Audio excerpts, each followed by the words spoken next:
ça. Pourquoi vous vous moquez du fagnon? Non, mais il est stylé. C'est genre. C'est le fagnon. Putain. C'est le fagnon. Bon, allez, on fait le petit épisode estival alors. Go. Allez.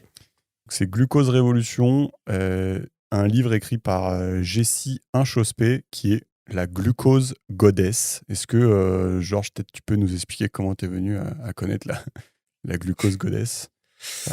C'est un ami qui est végétarien qui m'en a parlé. Et au début, j'étais assez moqueur, j'avoue.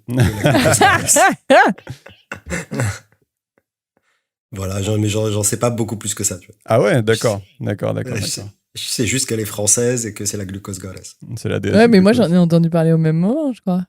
Ouais, c'est lui le déclencheur. Je vais vous expliquer un petit peu. Alors donc pourquoi c'est intéressant en fait. Donc Jessie Inchospé, la glucose goddess. C'est une biochimiste et elle a un compte Instagram avec beaucoup de followers, plus de 1 million.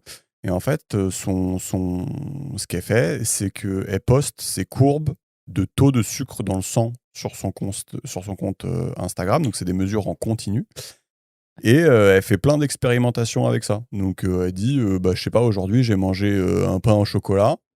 Non, hier, j'ai mangé un pain au chocolat, par exemple. Et aujourd'hui, j'en ai mangé un et je suis allé courir juste après. Et je vous montre la diff, quoi. Et elle a plein d'idées d'expérimentation et tout.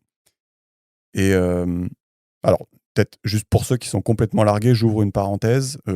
Quand tu manges du sucre, ton taux de sucre dans le sang, il augmente. Ensuite, le pancréas, il envoie une décharge d'insuline. Et l'insuline, ça va permettre de stocker le sucre pour plus tard et le faire disparaître dans le sang. Donc, fin de la parenthèse. Et peut-être... toi, Georges, avec ta vision partielle du phénomène, là, que tu connais un peu, vu que tu côtoies les mecs chelous, là, comme moi, est-ce que ça avait suscité ton intérêt? Ou alors non, t'as l'air de dire que tu connais pas du tout, en fait. Si, ça avait suscité mon intérêt. En gros, moi, j'étais pas familier du phénomène de pic glycémique, tu vois. Ouais. Et donc, en gros, en fonction de ce que tu manges, t'as une variation du taux de glucose dans le sang, et que si cette variation est lissée dans le temps ou pas, ça affecte pas mal tes niveaux de fatigue et tes niveaux de satiété. Ouais. Et ça, je savais pas, en fait, j'étais pas du tout au courant.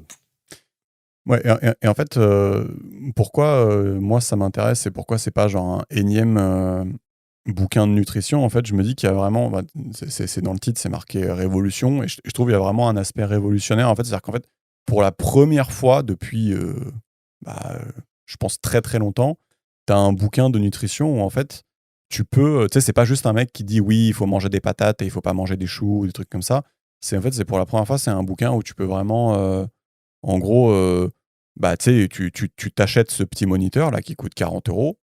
Moniteur de glucose. Ce petit moniteur de glucose qui coûte 40 € à la pharmacie de la marque Freestyle Libre. Je crois qu'on a que ça en France. Tu te le colles sur le bras et pour le coup, il n'y a pas de débat avec le livre, tu vois. Juste tu testes en fait comment tu réagis.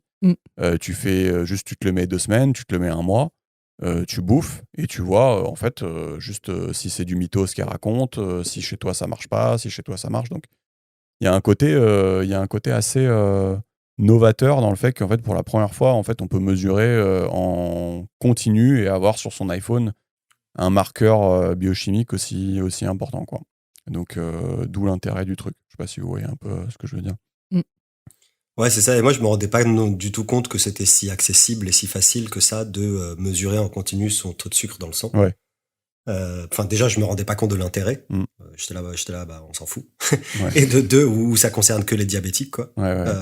Et en fait, on apprendra dans le bouquin, j'imagine que c'est utile pour tout le monde et que c'est pas uniquement pour les diabétiques. Et de deux, donc je savais pas que c'était utile de s'intéresser au taux de sucre dans le sang pour les gens non malades, quoi.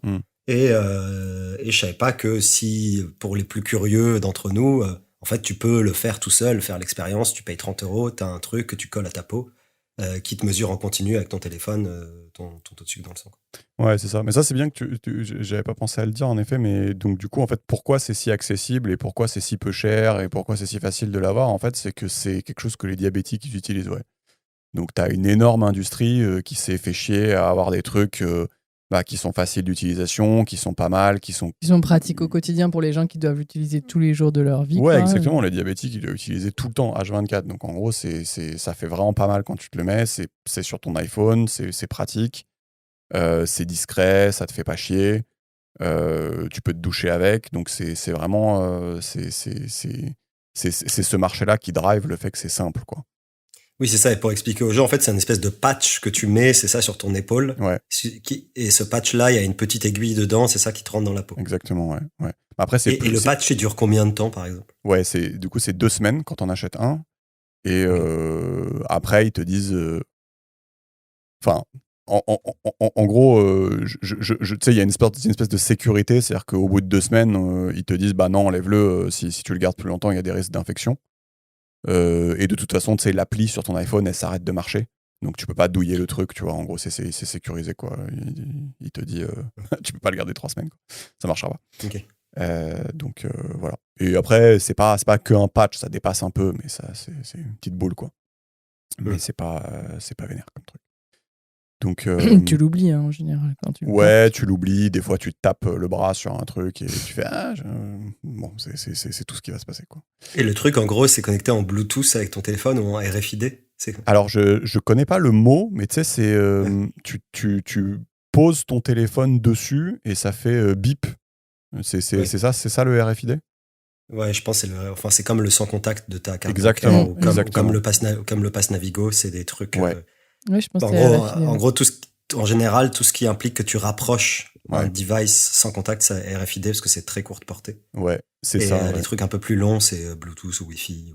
Ouais, donc c'est ça. Du coup, ça doit être RFID. Et donc en gros, faut tu prends ton iPhone et tu le poses sur l'appareil et il te sort en gros les 8 dernières données. Et oui, et ce qui est un peu relou, c'est qu'en gros, il faut le faire tous les 8 heures parce que vu que le truc c'est un tout petit patch, en gros, il a pas de mémoire. Et donc si tu oublies si tu le fais au bout de 16 heures, en gros, t'auras que les 8 dernières heures. Ouais. Donc c'est quand même, c'est pas tout à fait, faut quand même un peu se faire chier, quoi. C'est-à-dire qu'il faut quand même penser à la faire toutes les 8 heures. Oui, y penser 3 fois par jour, quoi. 3, 4 fois donc par c'est jour. pas, voilà, bon, ça va, on va survivre, mais voilà. Et il y a une petite épreuve quand tu vas à la pharmacie, des fois, ils sont un peu relous, tu vois, en mode ils font, bah pourquoi tu veux ça? Et vu que t'as pas d'ordonnance, parce que normalement ils le délivrent sur ordonnance pour les gens qui sont diabétiques, et là des fois ils comprennent pas trop pourquoi tu veux ça, mais c'est bon, la petite épreuve, t'es obligé de faire, bah ça te regarde. Il y a un peu un affrontement de regard et après de toute façon ils sont contents de te le vendre. Ta gueule. Non, mais ils sont très sympas. C'est pas vrai du tout, mais c'est vrai qu'ils te regardent comme si t'étais un petit peu un mec chelou. Mais c'est la seule épreuve. Moi, ils m'ont niqué une fois. Ils m'ont fait, ouais, tu veux la V2 ou la V3? J'étais là, ah merde. mais bon, voilà.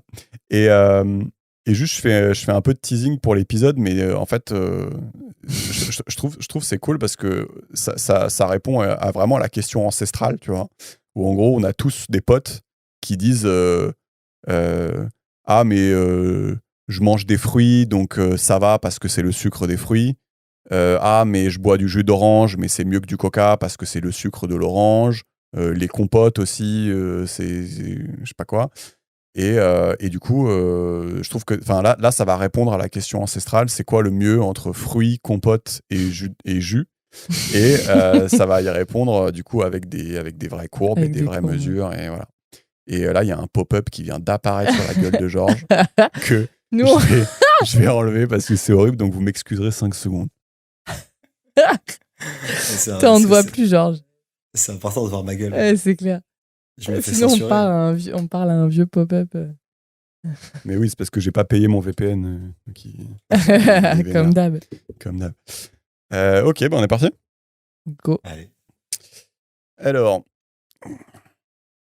la glucose révolution. Donc, ouais, bon, ok. Il y a une petite intro dans le livre que j'ai trouvé intéressante. En gros, elle explique contre qui on se bat aujourd'hui. Et elle dit, on se bat contre un marketing de plusieurs milliards de dollars pour te faire manger des aliments transformés, pizza, burger, soda. Et l'idée de génie de ce marketing, c'est de nous répéter sans arrêt que la perte de poids, c'est qu'une question de calories dépensées et ingérées.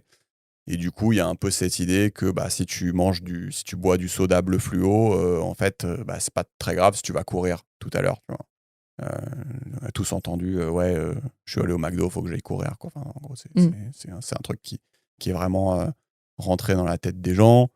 Ce marketing, il a aussi pour but de t'obliger à jamais sauter le petit déjeuner, parce qu'elle dit que c'est une grosse source de revenus pour la malbouffe, parce qu'en gros, tu sais, les gens sont pressés le matin, donc il faut que tout soit prêt. Et donc, en général, les gens se tournent vers, je sais pas, des chocs à pic, du Nutella. Du chocolat chaud, du Nutella. Voilà. Faut que ça soit les tartines. Voilà. Ce marketing, il est là pour nous faire croire que le diabète de type 2, c'est une maladie génétique. Donc ça, on l'entend souvent. Alors que le diabète de type 2, c'est vraiment un truc que tu chopes à force de bouffer des grosses quantités de sucre. Le sucre, on est d'accord, c'est au sens glucides, sucre lent, sucre rapide, c'est ça ? Ouais, je vais expliquer. C'est glucose, d'où le titre du livre.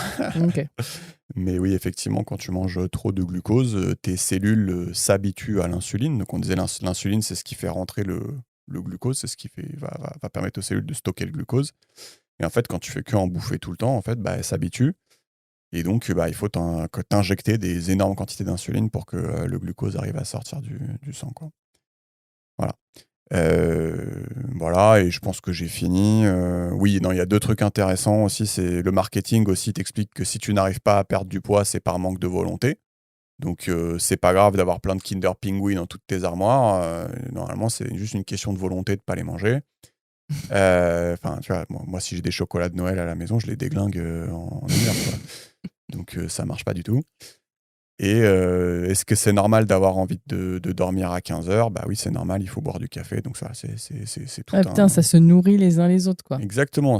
Il y a toute mais c'est marrant, il y a toute une espèce d'histoire. Voilà. Je sais pas si vous avez des commentaires là-dessus, mais c'était la petite intro de Jess. Bah, ça nous va. Enfin, moi, ça me va. Ouais, si, moi j'aime bien le côté volonté aussi. Parce que, enfin, tu vois, on a une quantité donnée d'énergie mentale dans une journée, tu vois. Ouais. Et on peut pas la consacrer à tout, tu vois. On la consacre déjà à la famille, à nos enfants, au boulot. Et du coup,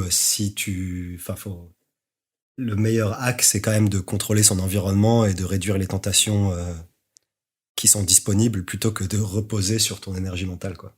Bah, on avait vu dans le livre Genius Food où en gros le mec, je trouvais ça intéressant, ça m'avait marqué. Le mec disait en fait que ce genre de bouffe, elles sont faites pour que tu puisses pas t'empêcher de les bouffer. En fait, c'est ça toute l'ingénierie derrière. Et donc du coup, si elles sont faites pour que tu puisses pas t'empêcher de les bouffer, quelque part, ouais. tu vois ce que je veux dire, tu peux pas. Ouais, tu peux pas trop t'en vouloir d'avoir bouffé le chocolat de Noël qui était dans ton armoire, quoi. Par contre, tu peux peut-être t'en vouloir d'en avoir acheté 25 ou 12 kilos au supermarché, quoi. Voilà. Donc ça, c'est intéressant. Et ensuite, on peut rentrer un peu dans le vif du sujet. Donc, c'est quoi le glucose ? Et ça, c'est assez intéressant. Je ne m'étais jamais posé la question. Mais vous savez, si vous mettez une plante dans un pot de terre, et que la plante elle grossit et elle commence à faire 70 kilos, en fait, tu sais, la quantité de terre à l'intérieur du pot, en fait, elle n'a pas diminué, quoi. Elle s'est pas convertie en plante. Je ne sais pas si vous voyez un peu le côté mindfuck ou pas. Ouais, ok, ouais. Et vous savez ce qui se passe ou pas ? Comment c'est possible, du coup ? Enfin, ça vient d'où, en fait, la matière, quoi ? C'est marrant, non ? Vous voyez ce que je veux dire ou pas ? Ah, comment la matière mais comment ça se fait que tu as un pot de terre de 70 kilos et genre, je sais pas, un an après, tu as toujours 70 kilos de terre, mais tu as un putain d'arbre de 100 kilos dessus, tu vois. Vous voyez le mindfuck ou pas ? Ouais, bien sûr. Tu vois ou pas ? Vous savez pas, quoi ? Je s'était pas posé la question. Ouais, c'est marrant. Donc ouais, en gros, c'est du glucose, quoi. Et donc en gros, c'est les plantes qui les fabriquent à partir de la photosynthèse, donc de la lumière. Et donc elles vont prendre de l'eau, du CO2 et de la lumière, et elles vont fabriquer leur bail, quoi. Donc voilà, donc une plante, les racines et les graines, c'est de l'amidon, donc c'est des féculents, donc c'est des espèces de chaînes de glucose. Et donc c'est pour ça que les patates et le blé, donc les patates c'est des féculents, donc c'est des racines, et le blé c'est des graines, donc c'est des féculents. Et dans les tiges des plantes, on a les fibres, qui sont aussi, je crois, des chaînes de glucose, mais qui sont un peu, je sais pas, au lieu d'être dans un sens, elles sont dans l'autre, tu vois, il y a un truc comme ça. Et dans les fruits de la plante, tu as glucose, fructose et saccharose. Alors fructose, on ne connaît pas trop, on va apprendre. Et je ne sais pas si vous saviez le sucre de table. Du coup, le sucre de table, ce que c'est en fait non, vous ne savez pas? C'est du sucre de canne. Non. La molécule, ce que c'est. Donc le sucre de table, c'est du saccharose. Est-ce que vous savez ce que c'est, si c'est du glucose ou du fructose? Non. Ah non, putain, quoi? Parce que tu as dit glucose, saccharose, fructose, c'est pas 3 trucs différents. Genre le saccharose, c'est un des Et autres. le saccharose, c'est le sucre de table, mais c'est... En fait, je vais vous le dire. Ouais. Le sucre de table, en fait, c'est du saccharose qui est 50% fructose, 50% glucose. Ok. Mais le saccharose, c'est toujours 50% glucose, 50% fructose. Ouais. Okay. Donc en fait, pourquoi je dis des trucs, pourquoi a priori c'est intéressant, c'est que moi, j'avais pas tout ça en tête. C'est-à-dire, en fait, quand tu manges des féculents, vu que c'est des chaînes de glucose, bah, tu bouffes du glucose. Alors que quand tu manges du sucre de table, des sodas, des fruits, bah là, c'est du saccharose, donc c'est du glucose et du fructose. Okay. Et on va voir que le fructose, c'est le chétan. Jessie, elle le démontre dans le livre. Voilà, on va apprendre à le connaître. À l'apprivoiser. On va l'apprendre à l'apprivoiser. Voilà, elle est vénère contre le fructose. Okay. Et donc, du coup, c'est intéressant. Tu vois, je savais pas que dans les féculents, il n'y avait pas. Tu vois, typiquement, voilà, donc ça donne un peu des petits repères. Voilà. Et donc, voilà pour ce que c'est. Je sais pas si c'est un peu plus clair. Vous avez appris les trucs, vous êtes content. Ouais. Ouais. Et donc, maintenant qu'on sait ce que c'est, on va voir c'est quoi un petit peu les désavantages d'avoir des pics de glucose. D'accord ? Il y a 3 désavantages qu'elle va donner. Okay. Et ça aussi, c'est intéressant, vous allez voir. Donc, le désavantage numéro 1, c'est ce qui s'appelle la charge allostatique de la mitochondrie. Avant que tu dises ça, j'allais dire, viens, on essaye de deviner les 3 trucs. Non, j'ai bien fait de pas le dire. Après, je pense que tu n'es pas obligé de deviner le mot, mais tu peux deviner le truc. Donc, c'est la charge allostatique de la mitochondrie. Donc, la mitochondrie, c'est le truc qui produit de l'énergie dans la cellule. Et donc, c'est ça qui génère ton énergie.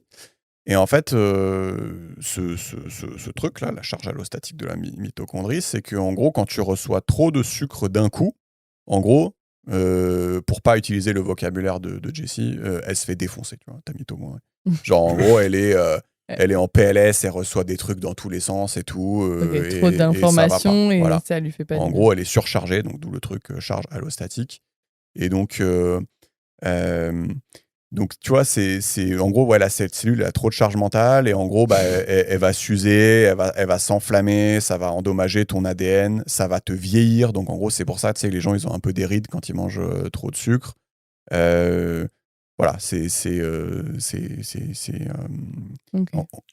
les. Ouais, d'accord. Tu vois, c'est intéressant parce qu'en gros, ça dit que ça explique pourquoi si ton pic il arrive trop vite de glucose, en gros, ton corps il va pas savoir gérer. Ouais, d'accord. Voilà. Donc ça, c'est la charge allostatique. Et ensuite, tu en as un deuxième qui s'appelle la réaction de Maillard. Et ça, on l'avait vu déjà dans Genius Food. C'est quand une molécule de glucose rencontre une autre molécule, elle la transforme en molécule zombie. Donc ça s'appelle une molécule glyquée. Et donc, en gros, la molécule zombie, juste, ça sert à rien, elle casse les couilles. Et ça met l'organisme en état d'inflammation tout le temps. Et tu sais, en gros, il y a ces trucs-là, il y a ces corps étrangers dans ton sang. Ça vient attaquer la paroi de tes capillaires et de tes vaisseaux sanguins. Et donc, du coup, ça vient abîmer la paroi. Tu sais, tu as des trucs qui s'accrochent sur la paroi. Tu peux avoir des maladies cardiaques, des arrêts cardiaques avec des artères qui se bouchent ou des choses comme ça. Donc voilà, ça, c'est la réaction de Maillard.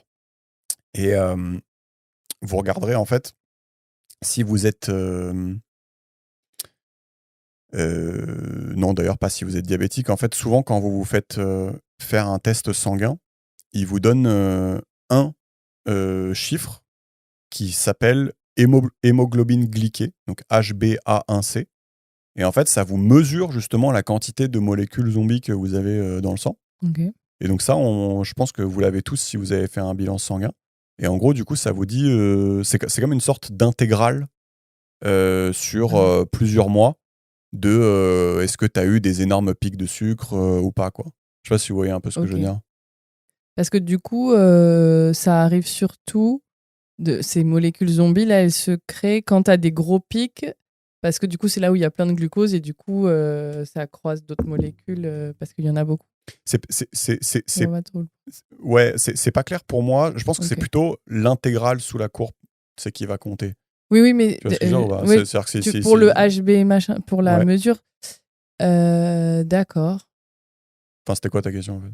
Non, c'était plus sur le procédé de, parce que en fait, je vois pas trop pourquoi ça te donne l'information de tes pics. T'as dit, ça vous dit sur les je sais pas combien de dernières semaines que tu as eu plein de pics ou pas si tu as beaucoup de hémoglobine glyquée. Mais du coup, donc ça veut dire que ces molécules glyquées, ça arrive surtout quand tu as des pics, c'est ça? Oui, c'est ça. Parce que en fait, on pourrait dire que même si on a un niveau constant, on en crée, tu vois. Mais en fait, il faut le pic pour qu'il y en ait beaucoup et que ce soit problématique. Il y a plusieurs choses. Ça paraît logique, mais... Voilà. Il y a plusieurs choses. Donc, en effet, un niveau normal d'hémoglobine glyquée, du coup, c'est pas 0. En effet, c'est genre 5%. Et tu deviens diabétique quand tu commences à avoir 6, quelque chose %. Okay. Et après, tu as des mecs qui sont hardcore, qui doivent en avoir 10, 12, tu vois. Enfin, après, tu vois, genre, the sky is the limit, tu vois. Si tu te nourris essentiellement de coca, je pense que tu peux faire péter le truc. Donc déjà, oui, t'en as forcément.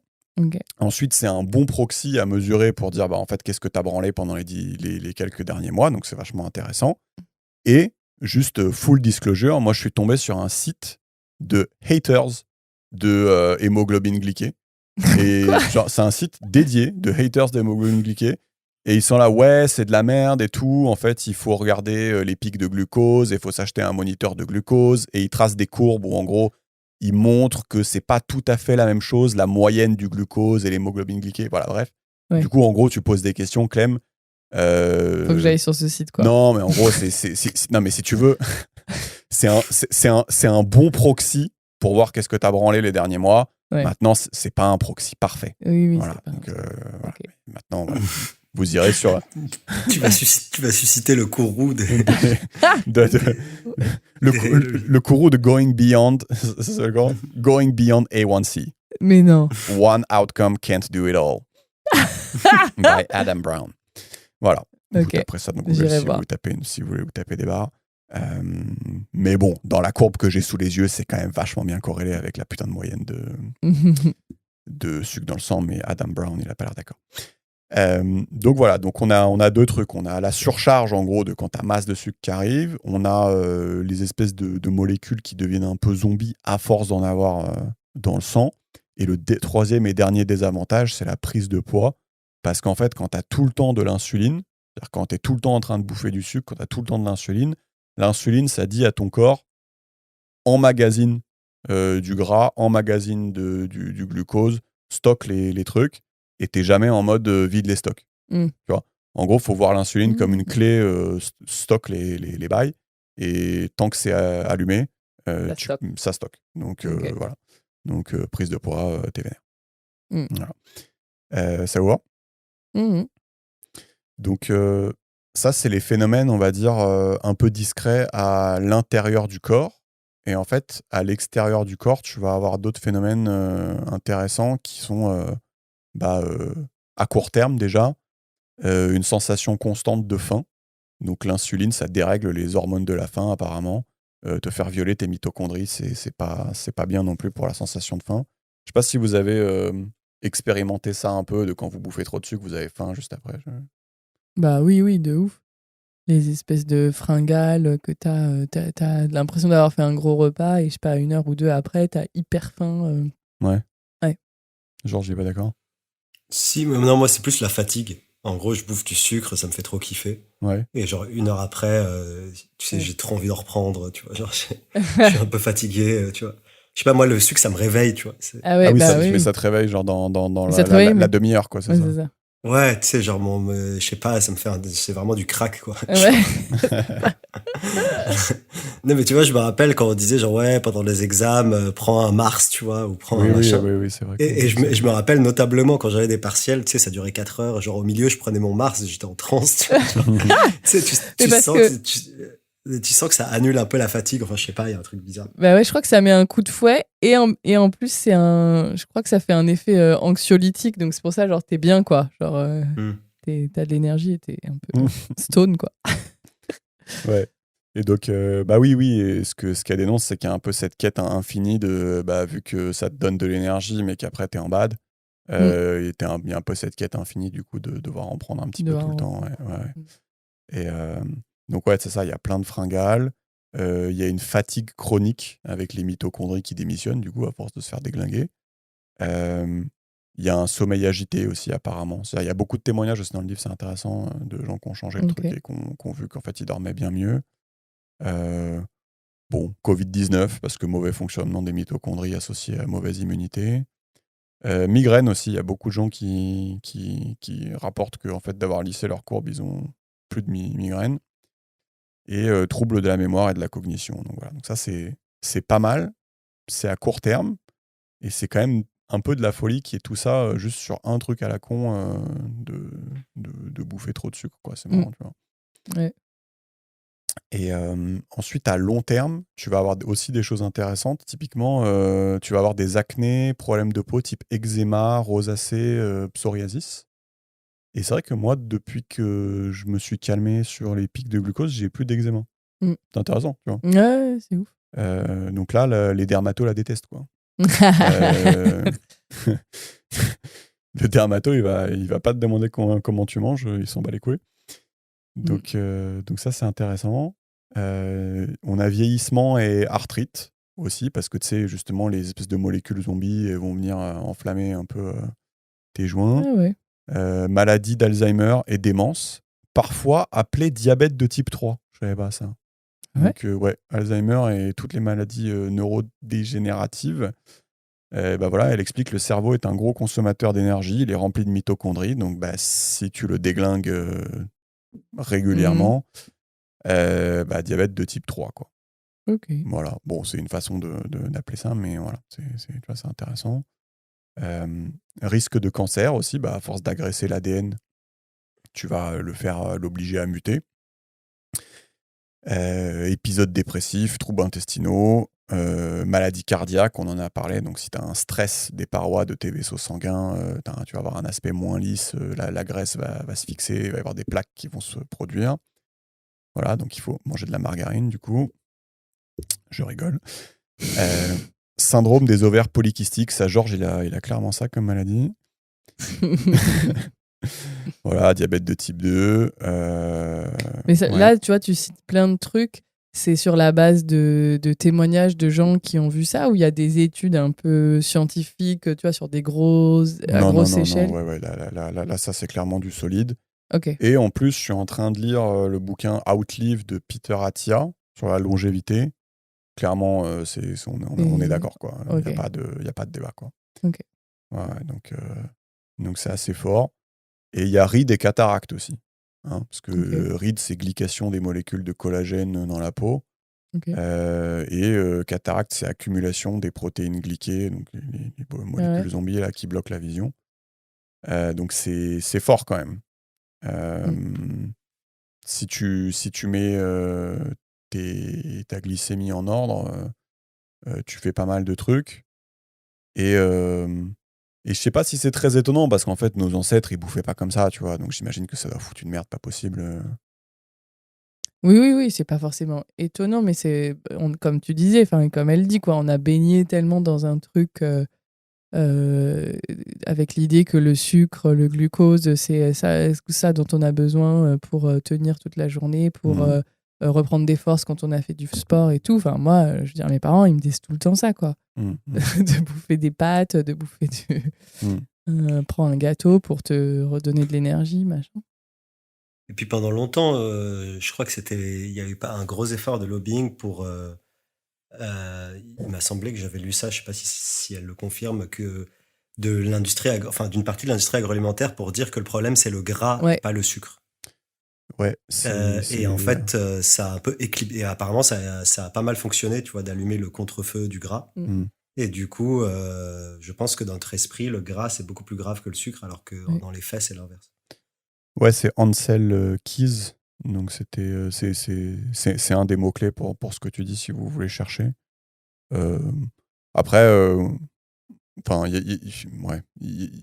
si quand même, je pense qu'il y avait quand même pas mal de coups de pouce de l'industrie agroalimentaire pour éluder un peu ce fait-là. Maintenant, je comprends aussi que quand tu trouves du cholestérol dans les veines des gens qui sont morts d'un arrêt cardiaque, je comprends que tu as envie de te dire que c'est le cholestérol. C'est pas forcément hyper straightforward d'arriver à la conclusion que, en fait, non, ça n'a aucun rapport. Enfin, le cholestérol que tu manges, je veux pas dire de la merde. Donc, le cholestérol que tu manges n'a aucun rapport avec le cholestérol dans tes veines. Donc, c'est pas forcément straightforward. Mais oui, du coup, on a pas mal évolué, en effet, depuis. Oui, mais je crois que ce que dit Georges, là, le lobby gras vs sucre, c'était pas parce que les gens qui meurent avec des arrêts cardiaques parce qu'il y a du cholestérol et tout, je sais pas s'il y en a. Enfin, je sais pas quel est le pourcentage de la population, mais par rapport à des gens qui veulent faire des régimes ou des trucs comme ça, et je crois que c'était ça qui était ciblé plutôt. Les gens, on leur disait ne mangez, ce qui vous fait grossir, c'est le gras pour qu'ils continuent à bouffer du sucre, quoi. C'est le lobby du sucre, quoi, qui a un petit peu vaincu le lobby du gras. Ouais. Donc, je suis pas sûre que de toute façon. Je comprends ce que tu dis, mais je pense qu'il y a aussi eu. J'avais entendu en tout cas une émission là-dessus qui montrait que c'était parce qu'ils visaient ces publics qui cherchaient à faire des régimes, à maigrir, machin. Ouais, bah vous lirez la page Wikipédia donc de Ansel Keys si vous voulez en savoir un peu plus. Voilà, moi j'ai. Et juste, elle, l'autrice, enfin, elle vient d'où? Elle fait quoi? Ah, on n'a pas dit? Elle est biochimiste. Ouais, elle est biochimiste et il me semble qu'elle a travaillé chez. C'est hyper intéressant, elle a travaillé chez 23andMe, tu sais, le séquençage d'ADN. Ouais, la société qui fait ton séquençage d'ADN, donc elle a quand même un background assez intéressant. Ouais. Ok. Et oui, bah, j'ai décidé de skipper toute la première partie du livre où elle vous raconte un peu sa life. Mais bon, en gros, elle dit qu'elle avait pas mal de problèmes et qu'elle s'est un peu intéressée au sujet et qu'elle était tellement contente que ça revienne dans l'ordre qu'elle a décidé d'en faire un bouquin. Ouais. Donc, je sais pas si, avant de conclure cette grosse partie, vous avez des réactions, parce que moi, je suis quand même assez étonné, je vais pas dire du bienfait de pas manger de sucre, mais plus du nombre d'effets délétères que tu peux avoir lorsque tu flingues complètement ton métabolisme. Et métabolisme, c'est ce qui produit de l'énergie. Hein. D'accord ? Et donc, de flinguer ce qui produit de l'énergie dans ton corps, en fait, juste, c'est la grosse merde, quoi. Et je suis assez surpris quand tu fais la liste et quand tu lis d'autres bouquins, tu vois, que ça se recoupe, que c'est quand même une liste à rallonge, quoi. Ouais, c'est sur plein de. Enfin, oui, ce que j'aurais jamais deviné, c'est que c'est sur plein d'organes différents, à différents niveaux, quoi. Cerveau, cœur, artère. En fait, vu que ça touche les cellules, quoi, c'est ça, en gros. Ça touche la production d'énergie, ça touche les mitochondries dans les cellules. Là, ça. Et donc, du coup, en fait, une fois que tu as dit ça, ça paraît logique que ça peut toucher tout. Que ça foute la merde. Mais c'est ça qu'on ne sait pas, je pense. C'est que c'est en fait la gestion du glucose, c'est au niveau des mitochondries. Et du coup, en fait, c'est un truc juste essentiel de l'ensemble de ton organisme, quoi. Ouais. Je sais pas si tu avais ça en tête, Georges aussi. Non, mais j'avoue, si. Enfin, non, j'avais pas en tête, mais la liste effectivement de risques et de dangers liés à la surconsommation de sucre, je l'avais pas, et c'est vrai que c'est assez long. Mais après, en soi, enfin, dès que tu parles de n'importe quel nutriment, ça touche à la production d'énergie dans ton corps, non ? Je suis pas aussi certain que toi. Qu'est-ce que tu voulais dire par là ? C'est-à-dire, est-ce que... Enfin, non, mais vas-y. Sur le sujet, mais je me demandais, enfin, tous les nutriments qu'on consomme, ils servent d'une manière ou d'une autre à la production d'énergie dans notre corps, non ? Et au fonctionnement. Oui, non, mais le gras, typiquement, tu veux dire... le gras, les carbs, je sais pas comment tu dis les carbs, les glucides, Ouais. les minéraux, les vitamines. Ouais, mais en fait, oui, non, mais t'as raison. Et en fait, je pense qu'il y a, enfin, il n'y avait pas forcément d'évidence que ça allait se passer comme ça, tu vois. Peut-être il se trouve juste que nos ancêtres, ils mangeaient pas comme ça. Ouais. Et il se trouve que quand tu te prends des méga pics, en gros, ton corps, il sait pas gérer. Et d'ailleurs, dans la partie d'après, on va voir qu'en fait, ces méga pics, ils n'existaient pas, en fait. Et on va comprendre pourquoi, avec l'orange, le jus d'orange et la compote. Donc en fait, on en revient toujours à ce qu'on dit toujours, c'est que dans le doute, quand tu fais un truc qui sort des habitudes de tes ancêtres et de ce que l'évolution a pu voir, quand tu fais des choses que l'évolution n'a pas vues, en général, il faut se méfier. Et là, il se trouve que c'est plutôt grave, quoi. Il aurait fallu beaucoup se méfier, quoi. Donc, ouais. Ouais, non, mais c'est sûr. Enfin, moi, globalement, je crois même ça a l'air assez pas mal appuyé par pas mal d'études, etc. Mais ce que je veux dire, c'est que du coup, le take-away, genre ce qu'on retient de cette première partie, enfin, tu vois, c'est-à-dire, est-ce qu'à un moment, elle dit, ce que je veux dire, c'est que c'est tu vois, genre sur les 3 macronutriments, là, glucides, protéines, gras, en gros, elle te donne du coup un pourcentage, elle te dit il faudrait réduire le pourcentage de glucides et accroître le pourcentage de protéines et gras parce que en gros, j'imagine que ce qu'on en déduit, c'est des proportions de nutriments qu'il faut réajuster et des ordres dans lesquels on doit manger. Ouais, alors c'est ça on va voir dans la partie d'après sur comment lisser la courbe. Mais en effet, en fait, ce qui est hyper intéressant, c'est que maintenant, c'est aussi dans le livre de Peter Attia, en fait, tu as un peu une nouveauté dans la nutrition qui est de dire, en fait, il n'y a pas grand-chose qu'on sait, il n'y a pas grand-chose dont on est sûr. Et en fait, ce qui est intéressant, l'approche dans le bouquin, c'est en fait, elle te liste une série de problèmes et elle te dit, si tu as ce genre de problème, essaye de t'acheter un moniteur, essaie de lisser ta courbe, tu vois. Et si ça marche, trop bien. Et si ça marche pas, tant pis, tu vois. Enfin, tu vois, elle cite les migraines. Moi, les migraines, j'en ai encore, tu vois. Et j'ai l'impression que c'est lié à la pression atmosphérique parce que j'en ai toujours avant qu'il pleuve, tu vois. Donc, je suis une espèce de station météo ambulante. Mais tu vois, genre, j'aurais pu me dire, écoute, j'ai des migraines, ça casse les couilles, je vais essayer de voir si ça marche. Et si ça marche pas, ça marche pas. Mais si tu veux, c'est comment dire. Enfin, pour la première fois, t'as un régime où tu mets un putain de truc qui mesure ce que tu fais et qui s'adapte à ton génome, qui s'adapte à ton microbiote, qui s'adapte à combien t'as dormi aujourd'hui. Tu vois, c'est quand même un truc ultra robuste. Donc là, tu demandes combien il faut manger. Et ben juste, j'ai envie de te dire, teste et vise d'avoir 5% d'hémoglobine glyquée à la fin de tes 2 semaines. Parce qu'on l'a pas dit, mais à la fin de tes 2 semaines, l'iPhone, il te fait une estimation de... L'appli, là... L'appli, elle te fait une estimation de l'hémoglobine glyquée, du coup. Et donc, du coup, j'ai envie de te dire, voilà, en gros, là, l'idée, c'est test. Et si t'as remis les choses en ordre et que t'as des trucs qui sont partis, trop bien.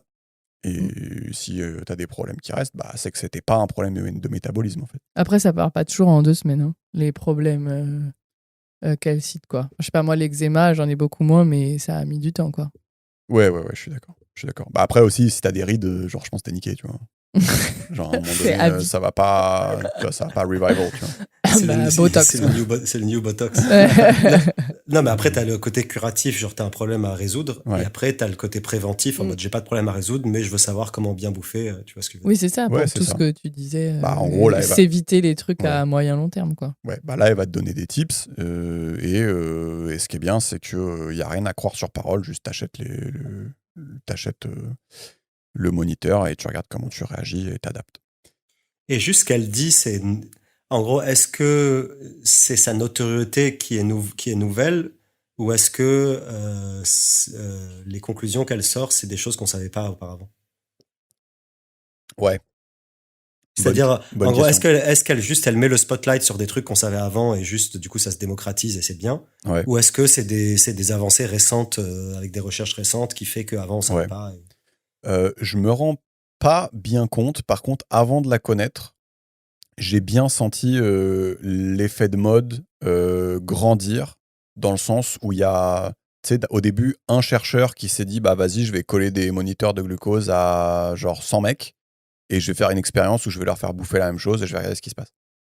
Et après, t'as des gens qui ont fait, ah ouais, c'est vachement intéressant de faire ça, ça coûte pas cher, je vais réessayer. Et t'as eu un peu, tu sais, une multiplication des publis sur ce sujet-là, un peu en mode, bah ouais, en fait, c'est intéressant, on va le faire. Et donc, je sais pas te dire où est-ce qu'elle se situe dans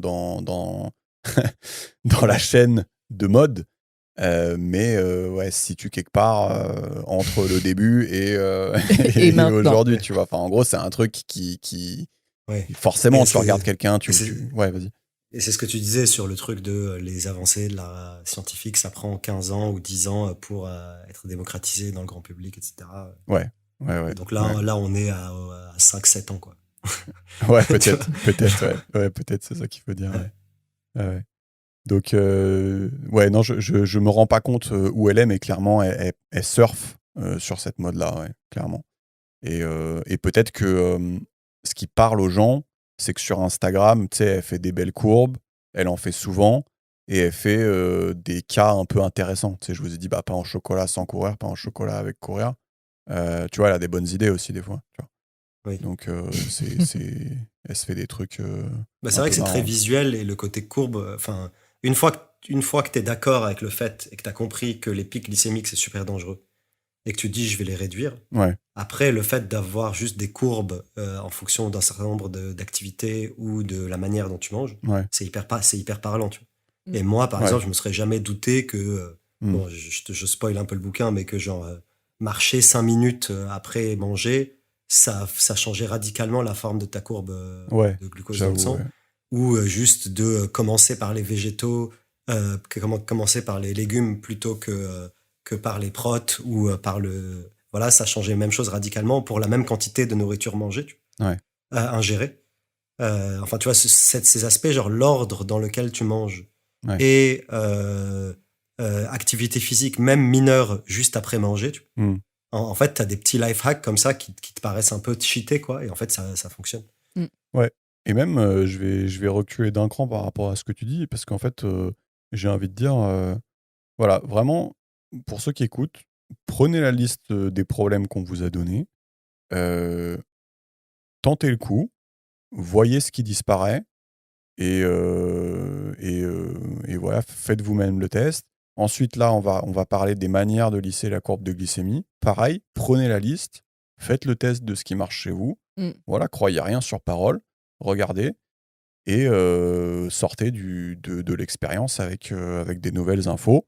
Malheureusement, sur les histoires de cancer et de maladies cardiovasculaires, et voilà, bon, ça, vous pouvez pas faire l'expérience parce qu'il faut attendre d'avoir 70 ans, 80 ans, ça marche pas. Mais pour tout le reste, vous pouvez, quoi. Donc, il y a que sur ces 2-3 trucs où il faut lui faire confiance. Sur le reste, c'est vraiment très ludique, quoi, en fait. Donc, il n'y a pas de... Voilà. Donc, ouais, donc comment lisser sa courbe de glycémie ? Et ça, c'est ce que tu disais, Georges. Et ça, je le savais pas. Et ça m'a hyper surpris. C'est que manger les aliments dans un certain ordre, en fait, ça a un effet de psychopathe sur ta courbe de glycémie. Et en fait, c'est un peu logique par rapport à ce qu'on disait tout à l'heure, parce que si tu manges les légumes, les fibres et les protéines avant, en fait, tu sens que le dessert que tu manges à la fin, il va arriver moins vite dans ton sang. Enfin, il va faire la queue en quelque sorte avant d'être digéré. Et donc, du coup, tes mitochondries qui, dans le cas où si tu l'avais mangé à jeun, ton gâteau aurait pris d'un coup tout le sucre et aurait pris méga cher en charge allostatique, là, en fait, elles vont avoir le temps de gérer en fait, le sucre qu'elles reçoivent.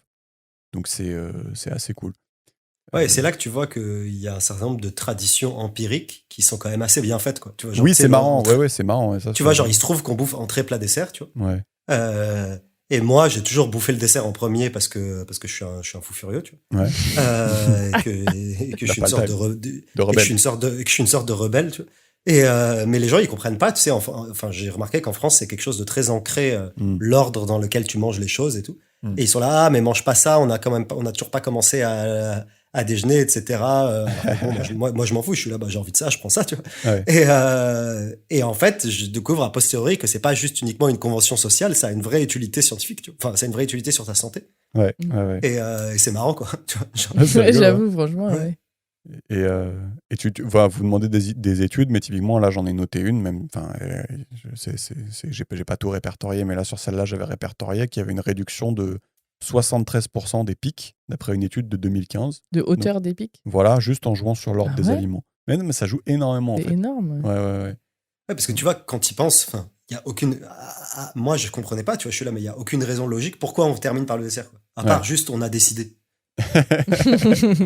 Non, mais tu vois ce que je veux dire? Ouais, je suis d'accord. Genre, quand tu y penses, et c'est un truc qui est vachement ancré dans le truc, dans l'esprit des gens, etc. Ouais. Et juste, moi, j'étais là, moi, je surkiffe le sucre, je vais poutrer le dessert en premier et je m'en fous, tu vois. Ouais. Et c'est vrai que c'est un truc, genre, et je demandais aux gens, mais genre, à part que c'est une convention sociale et qu'on s'indigne tous collectivement si on respecte pas l'ordre. Genre, quelle est l'utilité de faire ça, tu vois? Et en fait, il y a une utilité, quoi. C'est ça. Et donc en gros, elle, ce qu'elle dit, c'est que voilà, donc si tu manges ce qu'on disait, des brocolis et ensuite des pâtes, les pâtes vont quelque part attendre un peu leur tour avant d'être digérées, et donc ça va être un peu moins violent au niveau du pic. Elle, ce qu'elle dit, c'est qu'il faut manger les fibres en premier, donc typiquement les légumes verts, ensuite les protéines, les graisses, ensuite les féculents et à la fin les sucres sous forme de dessert. Voilà.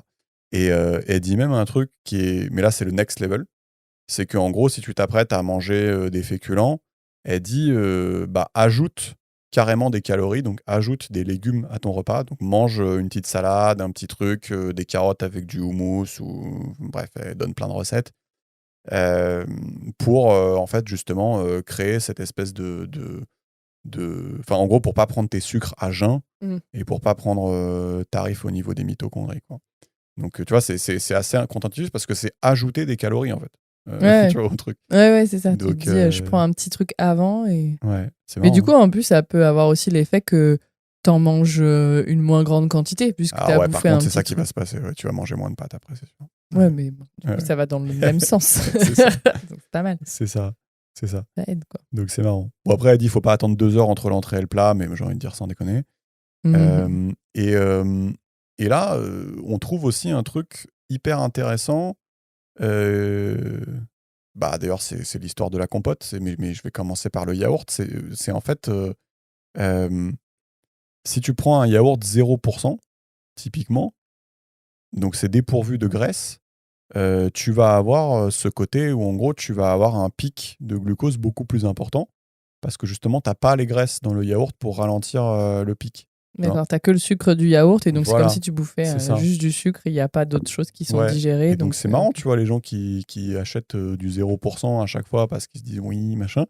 En fait, c'est le lobby du sucre qui a gagné sur le lobby du gras et donc le gras, ils ont enlevé le gras et voilà. Ouais, mais voilà, mais c'est un peu drôle parce que c'est un peu vous avez voulu feinter la nature, en fait c'était pas une bonne idée, tu vois, c'est rigolo. Oui, parce que c'est des trucs où il y a des procédés chimiques pour enlever le gras, c'est ça. Ouais. Et donc c'est là où tu retrouves mon teaser du début de l'épisode, c'est que en fait quand tu manges un fruit, en fait, tu sais, il est toujours dans sa matrice de fibres originelles. Et donc, quelque part, tout le fructose et le glucose qu'il y a dedans, ton corps, il arrive à gérer. Parce qu'en gros, le fruit, c'est pas que du sucre pur, quoi. En gros, il y a toutes les fibres. Bon, après, il y a des fruits qui sont vénères. Typiquement, si tu regardes la différence entre les fruits préhistoriques, la gueule qu'ils avaient, et les fruits d'aujourd'hui, tu fais « Ah ouais, ok, d'accord ».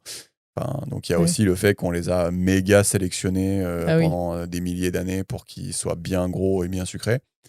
Mais quand même, si tu veux manger un fruit, c'est quand même pas tout à fait pareil que du coup le stade en dessous, c'est la compote, où en gros les fibres sont broyées et donc du coup t'as un pic glycémique beaucoup plus grand. Et donc t'as les haters qui lui disent oui, mais quand tu mâches les aliments, c'est broyé aussi. Et elle répond oui, mais tes dents, c'est pas des mixeurs avec 10 000 tours minute, donc ça marche pas, quoi.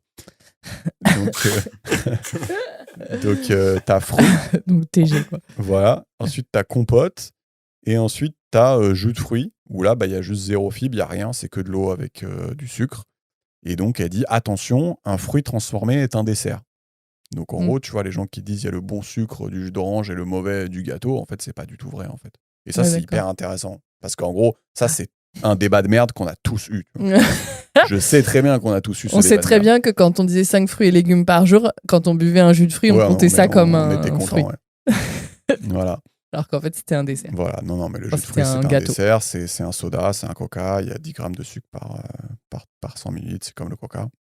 Donc, il y a le fait qu'il n'y a pas les fibres, etc., qui font que ton pic, il arrive beaucoup plus rapidement. Et il y a aussi le fait qu'un verre de jus, c'est 10 fruits, tu vois.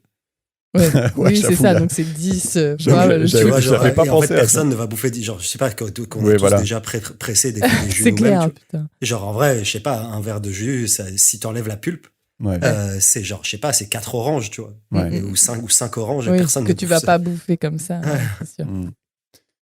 Non, mais donc ça, c'est quand même, je trouve, ça fait taire tous les débats de merde qu'on a tous eus. Et c'est hyper intéressant d'avoir le fin mot de l'histoire. Ouais. Et il me semble avoir vu, mais il y a longtemps en plus, c'était en avance sur leur temps, Mais oui, un E égale M6. Un E égale M6, mais oui, bien sûr, moi aussi, avec les lunettes. Avec le mec qui lunettes. Et il avait fait manger des pommes. McLesguy. Il avait fait manger des pommes, de la compote et du jus à des gens. Et il en avait conclu que la même chose. Surtout, eux, ils faisaient des mesures et ils regardaient aussi l'effet que ça avait sur la sensation de satiété. Voilà, d'accord. Et combien de temps après t'avais faim après un jus de fruits. C'était des ouf. Donc, ils avaient clairement dit le truc bien avant la glucose goddess. McLesguy. Donc, voilà. Donc, conseil 1 et 2, ordre des aliments, rajouter carrément des légumes avant le repas. Georges, il est mort de rire avec McLesguy. La glucose goddess. Non, mais on peut parler de genre, c'est quand même bien. Du nom Je sais pas, elle s'est très américanisée quand même. Là-dessus, je m'étais fait une remarque de merde. Donc, je sais pas, je pense qu'il y a zéro intérêt à ce que je vais dire. Mais en fait, tu sais, le bouquin, en France, tu vois, genre, je sais pas si vous le voyez, là, comme ça, je le mets. C'est vraiment une couverture de bouquin que tu vas acheter à la gare avant de prendre ton train. Et c'est les mamies qui vont l'acheter.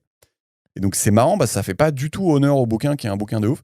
Et sur la couverture US, c'est vraiment une couverture un peu stylée, normale, avec, tu sais, un peu les livres de nutrition un peu classiques US avec des aliments dessus. Et là, sur la couverture française, il y a sa gueule et t'as vraiment l'impression d'acheter le livre de Jean-Michel Cohen ou de Michel Simès et tout. Et c'est vraiment hyper drôle que l'éditeur ait décidé de faire ça. Enfin, moi, ça me fait casser une barre, quoi. La différence de couverture entre les US et la France. Genre, c'est presque comme si en France, genre les gens n'étaient pas prêts pour avoir un bouquin de nutrition sérieux, quoi. Il faut forcément faire un truc à la Jean-Michel Cohen. Genre, c'est ouf, c'est hyper drôle. C'est hyper drôle. C'est marrant. Ça me fait taper des barres, moi en tout cas. Fin de la Et donc, Georges, tu voulais dire quelque chose d'autre? Non, juste ça me fait marrer, glucose goddess. Je trouve ça marrant aussi. Moi, j'ai mis longtemps à savoir qu'elle était française.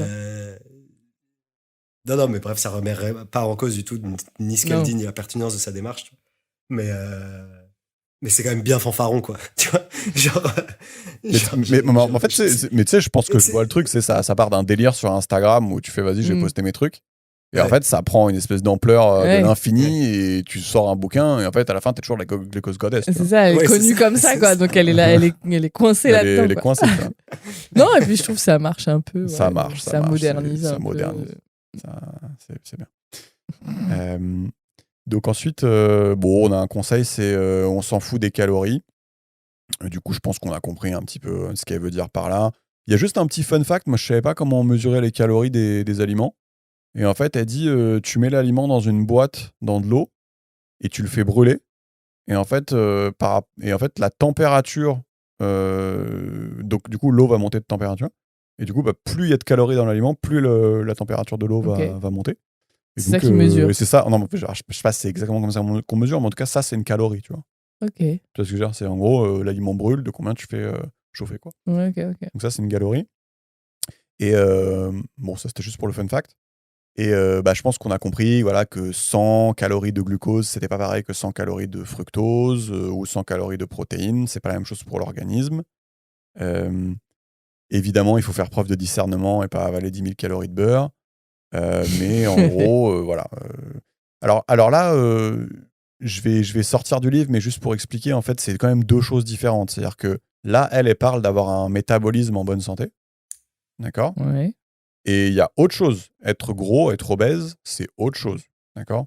C'est-à-dire que quand t'es gros et quand t'es obèse, c'est normal, parce qu'en gros, ton corps, il stocke des graisses parce que t'as trop mangé. D'accord ? Par contre, quand tu commences à être assez gros et que tu commences à avoir des graisses au niveau des organes et dans tes muscles et tout, au lieu de les avoir sous la peau, là, c'est la merde. D'accord ? Donc, si tu veux, le diagramme de Venn, il est pas... Enfin, t'as des gens qui sont gros, qui ont un bon métabolisme, et t'as des gens qui sont maigres, qui ont un métabolisme de merde. Ok. Alors, évidemment, être gros, c'est corrélé avec avoir un métabolisme de merde. En général, Mais c'est pas une loi... je crois qu'aux États-Unis, t'as 10% des mecs qui sont skinny fat, quoi. En gros, qui sont... Ah ouais, on appelle ça skinny fat. En gros, ils sont maigres, mais ils ont un métabolisme déglingué. ah ouais, parce qu'ils Voilà. ont du gras partout. Voilà. Ok. Donc, j'explique un peu son conseil numéro 3 qui est on s'en fout des calories. Bah non, parce que si t'es obèse et que tu commences à avoir du gras au niveau des organes, on s'en fout pas des calories, quoi. Voilà. Je me permets une petite... Oui, mais en gros, c'est de dire que, toutes les calories ne se valent pas et que ce qui est important, c'est plus les nutriments que tu ingères plus que les calories, quoi. Bah, sauf quand tu deviens assez obèse pour avoir de la graisse à des endroits qui sont gênants, quoi. Je sais pas si vous vous souvenez, j'avais dit plusieurs fois que j'avais une théorie révolutionnaire qui était que quand tu manges que des bons aliments et que t'es gros, c'est pas grave. Bah, c'est pas vrai, en fait. Enfin, j'ai depuis appris que c'était pas vrai. Ça dépend de ton métabolisme. Non, c'est-à-dire que quand tu deviens... Pardon, j'ai pas bien expliqué. Quand tu deviens assez gros pour commencer à stocker au niveau des organes et au niveau du muscle. On est d'accord que ça, c'est pas bien de Ça, c'est pas bien. Ok. Voilà. Par contre, stocker sous ta peau, c'est normal. Tu vois. Mais quand tu commences à stocker dans tes organes ou je sais pas quoi, c'est que là, t'as bouffé trop de calories, quoi. trop de calories, mais du coup, n'importe lesquelles, quoi. Oui. N'importe quelle forme de Voilà. calories. C'est ça. Ok. Ouais, c'est ça. Ok. Je sais pas si c'est clair. J'ai essayé d'être clair, mais... Ouais. Ok. Ouais, ok. Ouais. Mais bon, le fait est aussi que ça se rejoint un peu parce que si tu fais ce qu'a dit, je pense que c'est impossible de devenir gros, quoi. Enfin, tu vois, genre... Ouais. Si Oui, non, ce qu'elle mais dit, oui. à part si tu manges les 10 000 calories de beurre, donc c'est là où elle dit faites preuve de Il faut raison discernement. garder. Ouais. Mais d'ailleurs, j'ai un méga fun fact, c'est Georges, on regarde une série qui s'appelle It's Always Sunny in Philadelphia, et un des créateurs de la série, qui est aussi du coup qui joue dedans, à un moment il s'est dit, c'est une série comique, et il s'est dit ça serait hyper drôle si la saison d'après je revenais et j'étais gros, tu vois. Et en effet, c'est drôle parce qu'il revient, il est gros, donc tout est plus drôle quand il est gros. Et donc et il raconte son périple. Et en fait, le comédien raconte comment il est devenu gros. Comment il est devenu gros. Et en fait, il a dit au début, je vais feinter le game et je vais juste manger des aliments sains, mais je vais juste en manger beaucoup et je vais devenir gros, tu vois. Et non, ça marche pas du tout, tu vois. Genre il se pétait le bide et tout et ça marchait pas. Et donc, à la fin, il a fait OK, juste. Il faisait fondre de la glace à la vanille et il le buvait au petit-déj. Il faisait non, mais juste ça marche Coca pas. McDo. Voilà, non, mais juste à un moment, tu vas pas bouffer genre 40 kilos de brocoli, quoi, faut arrêter. Ouais. Donc, bref. Fun fact. Mais ce qui est fun aussi, c'est que quand il a voulu remaigrir, il a juste arrêté de manger ça. Et oui, bah, j'avoue, il revient la saison d'après, il est normal, tu vois. C'est assez drôle. Bref. Du coup, conseil numéro 4, lisser la courbe du petit-déj. Et ça, ça paraît redondant avec le reste, mais c'est important de le dire. C'est que, tu sais, au petit-déj, t'es à jeun, tu sors de ta nuit de sommeil où t'as pas bouffé pendant 10 heures parce que peut-être ton dîner, il s'est fini à 20 heures. Et là, tu peux pas prendre un pain au chocolat, quoi. Enfin, moi, je le fais souvent, mais faut pas faire ça, tu vois. Mais moi, maintenant, quand je le fais, ça me tue, quoi. Après, je suis normal. shooté et tout. Moi, j'avais pris, alors que j'avais mon moniteur, je m'étais arrêté à une station-service, j'avais pris la brioche dorée, j'avais pris 2 pains au chocolat, je l'avais déglingué, le truc. Le pic, il sortait de... Limite, il sortait de l'écran. Et il avait envie de se recalibrer. Il a fait, mais attends, ça marche pas. Là, je demande une recalibration. Je te dis, non. Voilà. Donc, quand tu prends le truc à jeun, tu vois, sans salade avant, direct, voilà, c'est pas ouf. Donc vraiment au petit-déj, éviter, je me lève, je prends un verre de jus d'orange, éviter... j'ai fait ça pendant 10 ans de ma vie, moi. Bah ouais, mais bon, on avait des parents boomers.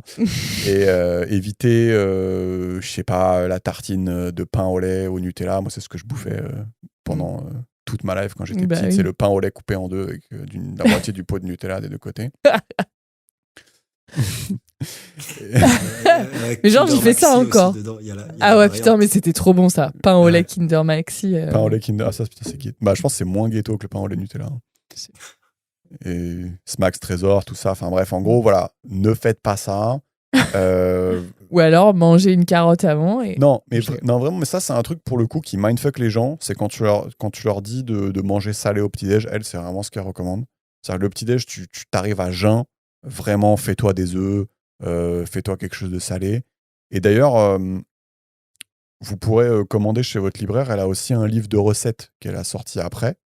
Et donc, ça vaut le coup, rien que pour les idées de petit-déj, ça vaut le coup, tu vois. Parce qu'en gros, quand tu dis petit-déj salé, on n'a pas d'idée, on ne sait pas quoi faire. Rien que pour ça, son livre de recettes est sympa. Donc, vous pouvez regarder sur Amazon et ensuite le commander chez votre libraire.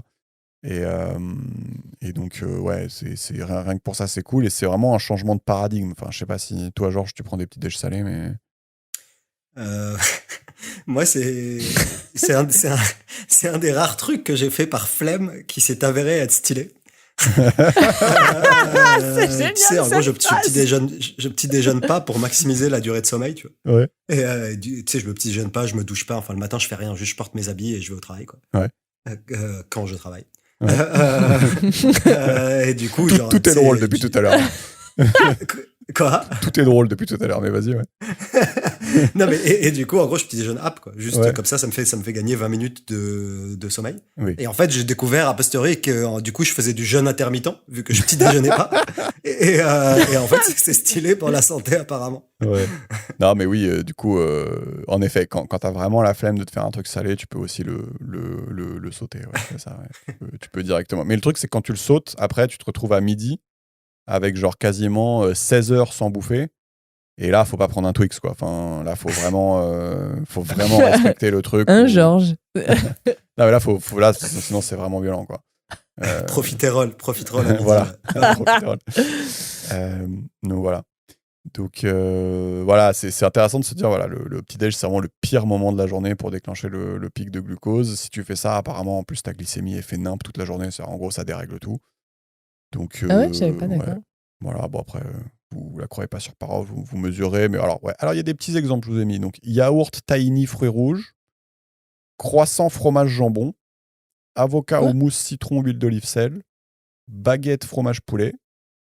Ouais, des petites idées. Toast, guacamole. Georges, il se fait souvent des toasts guacamole, j'ai remarqué. Ouais.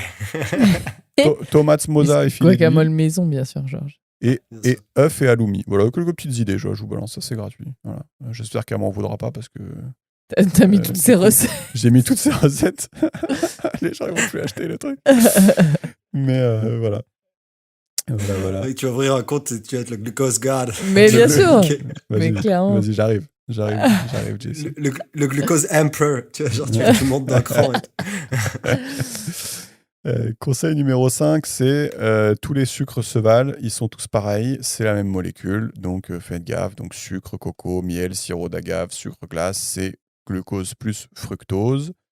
Il y en a un qu'elle aime bien, c'est le sirop d'agave qui apparemment aurait un indice glycémique inférieur et qui serait recommandé aux diabétiques, sauf que dommage, il contient 80% de fructose et donc c'est le chétane.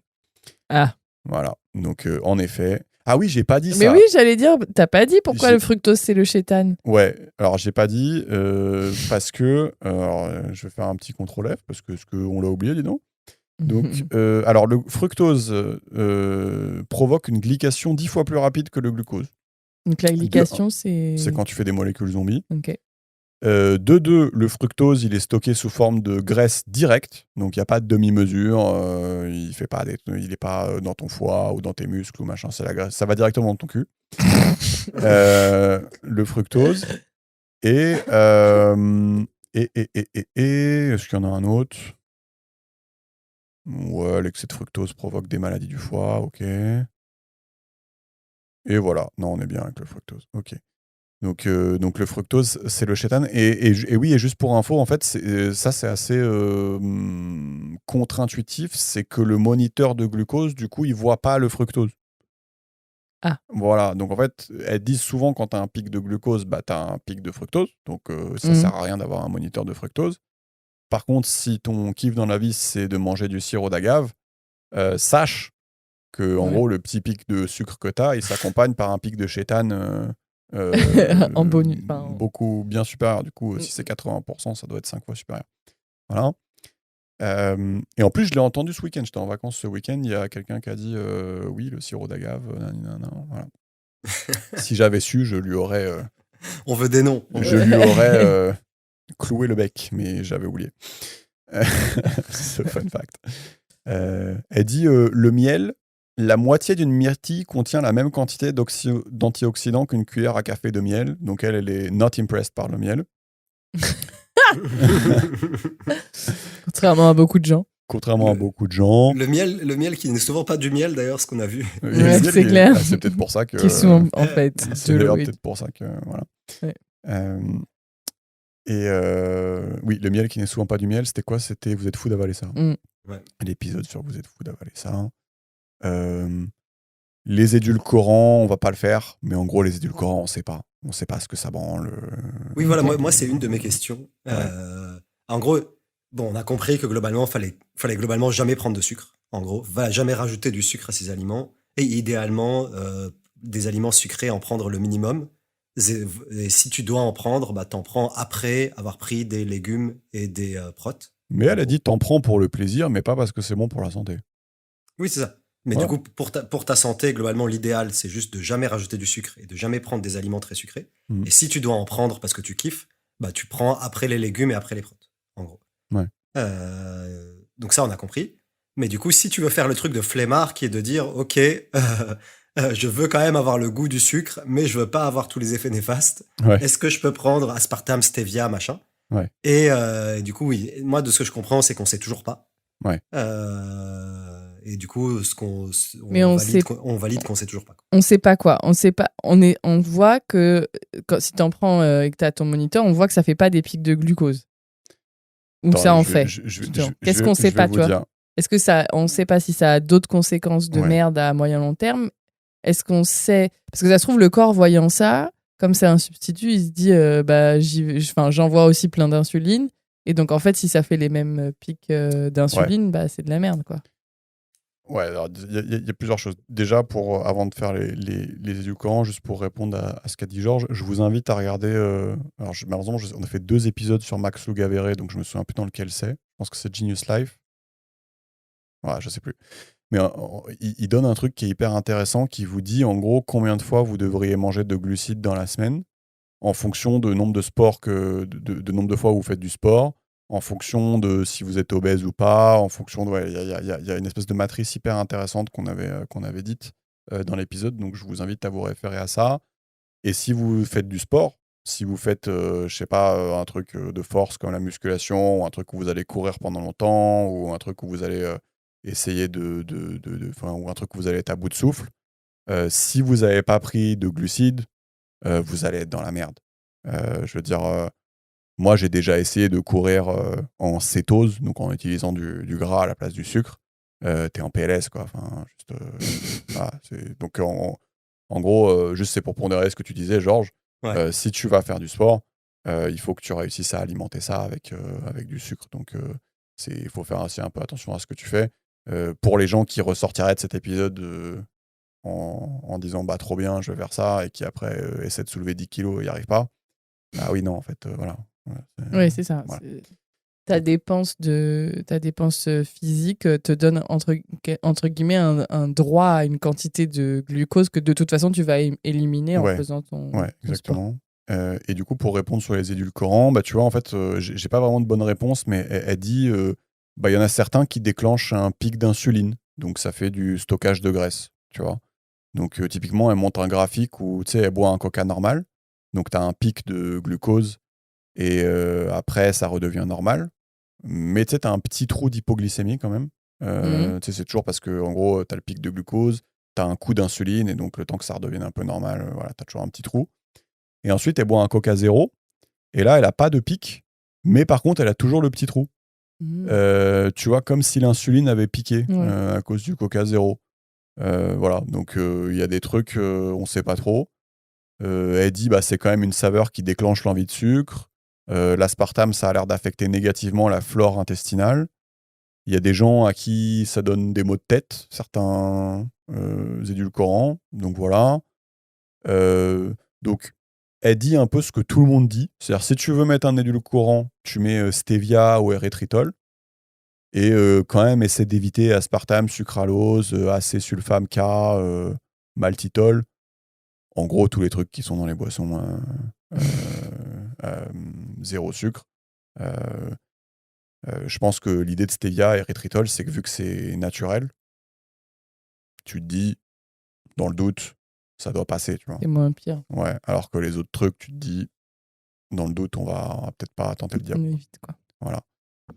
Tu vois, elle a dit, Georges, c'est pour se déshabituer, c'est pas mal. Pour se déshabituer du sucre. Voilà. Donc, c'est-à-dire de prendre des édulcorants, ouais. Ok. Ouais, voilà. Ça aide quand même à se déshabituer. Bah oui, parce que du coup, ouais, c'est ça. Quand t'as envie de sucre, tu peux prendre ça. Voilà. Donc, ouais, je sais pas si ça te va sur les édulcorants, mais tu vois, il n'y a pas de choses extraordinaires. Enfin, elle est pas... Il n'y a pas de réponse miracle. Ouais, c'est ça. Donc là, il y en a un, c'est rigolo. Bon, je le fais pas, mais faut que vous sachiez que c'est son signature move. En gros, c'est la glucose goddess, elle est connue pour ça. C'est que si tu bois du vinaigre avant de manger, du sucre, en gros, ça lisse vachement tes pics de glucose et d'insuline. Tous les vinaigres marchent, mais elle conseille le vinaigre de cidre parce que c'est meilleur. Et quand tu le mets dans l'eau, c'est quand même meilleur. Voilà, et cite une étude où les gens ont perdu 5 kilos au lieu de 2,3 kilos, juste en mangeant la même chose, juste en ajoutant du vinaigre. Okay. Donc tu vois, il y a genre un groupe qui mettait pas de vinaigre qui a perdu 2,3 kilos, et l'autre groupe qui mettait du vinaigre qui a perdu 5 kilos. Ça diminue le pic de glucose de 8 à 30%. Voilà. Bon, moi je le fais pas, mais fun fact, quoi. Moi j'ai commencé à tester. Ouais, j'ai vu, ouais. Ça marche alors. C'est pas mal, ouais. Avant, surtout quand je sais que je vais manger genre une grosse quantité de glucose, quoi, de glucides ou voilà. Je le fais et je sens que ça limite les effets, genre la grosse fringale quelques heures après et la grosse fatigue où des fois maintenant, enfin vraiment, je suis obligé de dormir tellement, voilà. Et là, ça limite ça, donc ça a l'air pas mal. Non, mais en fait, moi, j'avais l'impression que, parce que j'ai lu cette partie-là dans un autre bouquin, qu'elle disait que c'était pas mal de le faire, surtout pour les gens qui au début veulent commencer à arrêter le glucose et tu sais ont peur d'avoir trop faim ou tu vois en mangeant pas de glucose. En fait, du coup, comme ça marche assez bien, quoi. Ok. Moi, j'ai pas trop de doute sur le fait que ça marche, mais c'est plus flemme, tu vois. Oui, je suis d'accord. Trop de charge mentale, quoi. Je le fais que un jour sur. Enfin, je le fais quand je sais que je vais manger un truc et que j'ai du cidre sous la main. Ouais, tu m'y feras penser si on se fait des restos grecs ou des trucs. Et donc, il y en a un aussi que tu disais, Georges, qui est hyper connu, c'est bouger après le repas. Donc, imagine, tu prends un repas où ta courbe de glycémie va monter. Rien que le fait de faire une marche où elle est dit, par exemple, 30 squats, 10 à 20 minutes de marche, vous pouvez observer l'impact avec votre moniteur. Et en fait, concrètement, ça lisse vachement la courbe. Parce que qu'est-ce qui se passe ? C'est que les cellules, elles ont besoin du sucre pour fournir l'effort physique. Et donc là, il n'y a pas d'histoire d'insuline, tu vois. Juste le sucre, il va dans la cellule, il est dépensé, c'est bon, il est utilisé. Voilà, c'est tout. Ok, voilà. C'est logique. Je ne sais pas si ça marche avec le fructose ou s'il va encore directement dans les fesses, ça, j'ai pas réussi à savoir. Conseil numéro 9, mangez salé si vous avez une fringale. Et conseil numéro 10, c'est habiller les glucides. Donc si vous mangez du pain, mettez de l'avocat. Et si vous mangez du pain, mangez un truc avec beaucoup de fibres. Et donc voilà, pour les petits conseils de... Ouais, moi j'avais vu, je trouvais ça... Quand elle dit habiller, elle dit souvent d'habiller avec du gras, quoi, c'est ça genre, mais par exemple, ça c'est peut comme être... le yaourt grec. Ouais, c'est ça, ça peut être de bouffer du yaourt grec avec ton pain au chocolat. Par exemple, parce que c'est bon et ça limite le truc. Elle montrait un truc avec, j'ai vu, une pomme de terre au four. Parce que les pommes de terre, alors, en tout cas moi, mais je pense que c'est le cas pour tout le monde, ça fait pas mal ça fait des bons pics. Ouais, je pense que c'est pas le cas pour tout le monde. C'est pas le cas. En tout cas, moi, ça me fait des bons pics. Et là, elle disait, tu sais, genre faire une pomme de terre au four avec de la crème fraîche et tout, bah ça peut être stylé, quoi. Faudrait que je teste pour voir si ça fait une différence. Mais... Non, mais par rapport à ce que tu dis, méfiez-vous aussi parce que c'est vraiment très différent d'une personne à l'autre. Chez des gens, le riz blanc, ça fait des trucs what the fuck, et chez des gens, ça fait rien. Enfin, c'est vraiment, c'est d'où l'intérêt d'acheter le truc. Hein. Le moniteur. Ouais. Évidemment, je me fais payer par Freestyle Libre. Parce que, je me fais des couilles en or.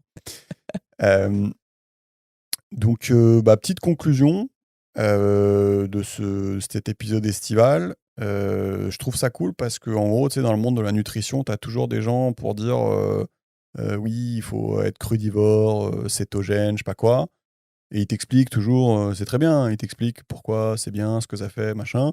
Et là, pour la première fois, tu as un livre où, en gros, tu peux vérifier tout ce qu'il est dit et tu peux adapter à toi. Tu peux adapter à ton génome, ton microbiote, comment tu as dormi, tes habitudes, voilà. Même quand tu vas dans un restaurant que tu connais pas, mais que tu aimes bien, bah, tu vas tout de suite pour voir qu'est-ce qui se passe. Ouais. Donc, voilà. Je trouve ça assez original.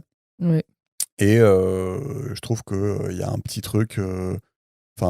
on est content, quoi. On sent qu'on on arrive quand même dans une époque où on va quand même arrêter de spéculer beaucoup sur les choses et on va enfin pouvoir mesurer des choses et voir un peu ce qui se passe. Enfin, je sais pas ce que vous en pensez un peu de ce livre, de ces approches, de ce que vous avez appris et tout ça, quoi.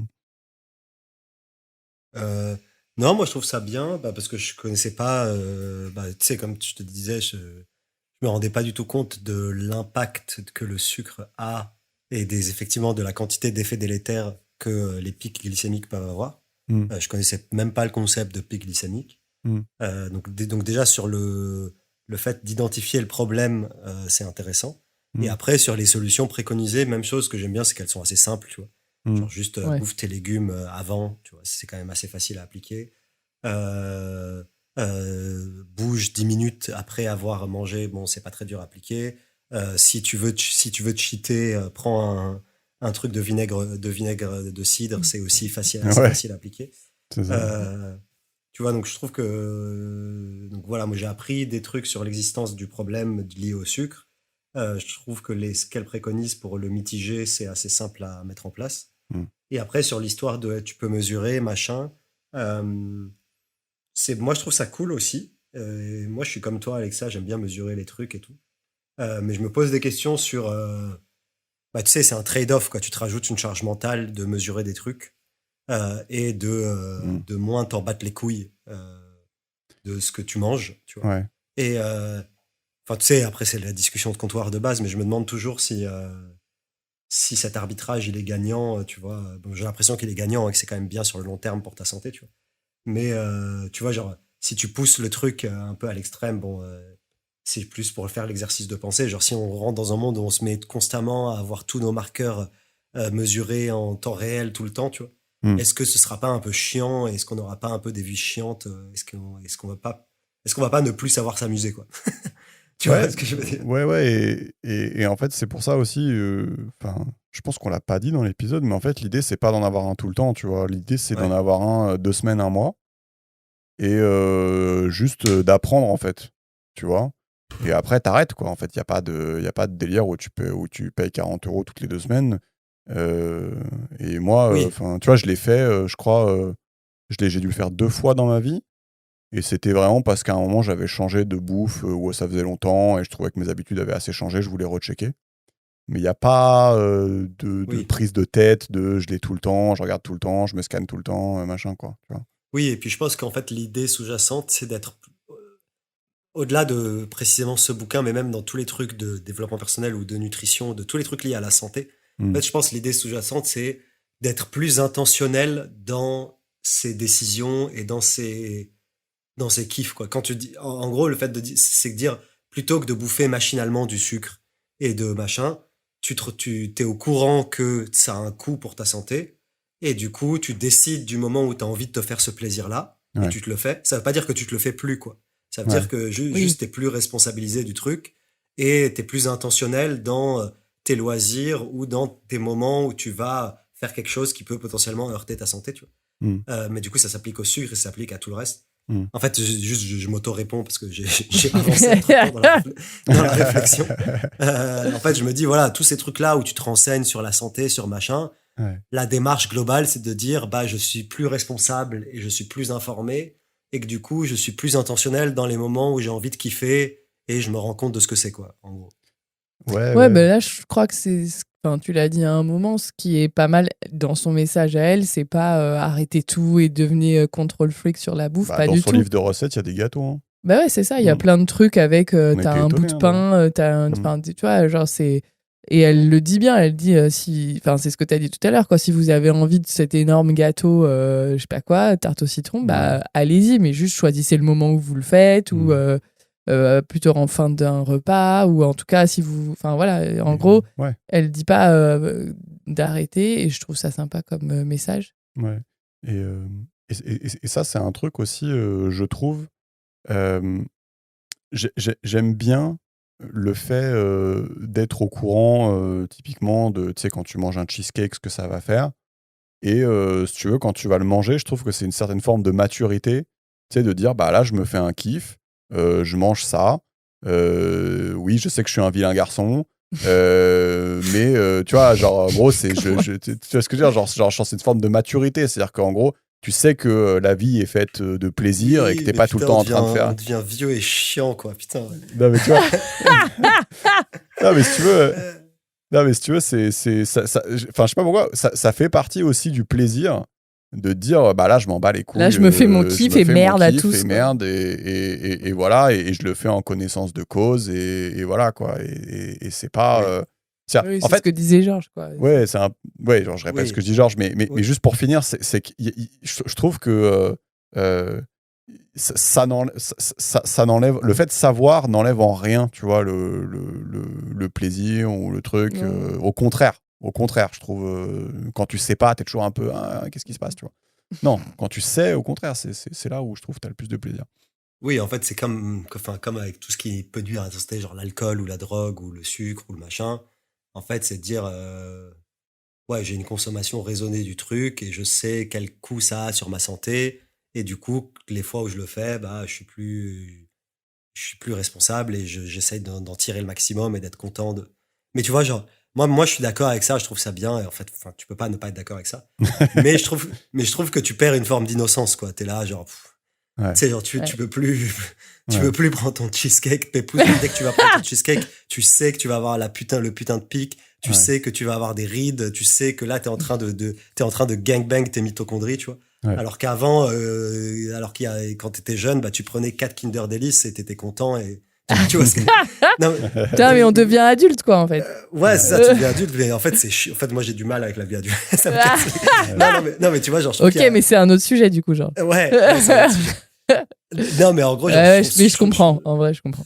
Non, mais je trouve ça bien et je trouve ça stylé et je suis le premier à me renseigner sur des trucs, etc.